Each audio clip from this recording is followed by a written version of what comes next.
உங்களோட வலி எங்க ஸ்டார்ட் ஆகுது? இந்த இடத்துல இருந்து. ஏன்னா அதான் ஸ்டார்ட் ஆகுது. ஆமா, இந்த இடத்துல இருந்து இந்த கிண்ணத்துல இருந்து இந்த முனக்கால் வரையும் சரி போகாமதான் இருக்கும்.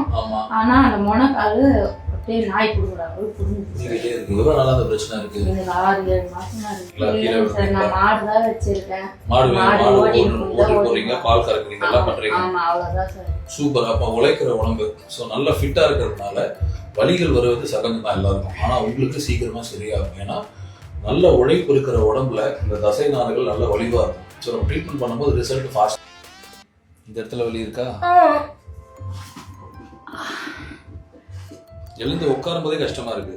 ஆமா சார் இருக்கு. ஸோ இதோட அலைன்மெண்ட் பாருங்க, இதோட அலைன்மெண்ட் பாருங்க, ஒரு டிஃபரன்ஸ் இருக்கும். ஸோ இது வந்து ஒரு மெயின் காரணம் மாதிரி வச்சுக்கோங்களேன்.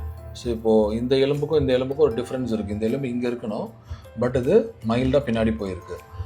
அதோடு சேர்ந்து உங்களுக்கு இந்த டிஸ்க் பல்ஜும் இருக்குது. இது நம்ம ரெண்டும் கரெக்ட் பண்ணிவிட்டு அப்புறம் மற்ற விஷயங்களை சேர்ந்து தான் உங்களுக்கு நம்ம வேலை பார்க்கணும்.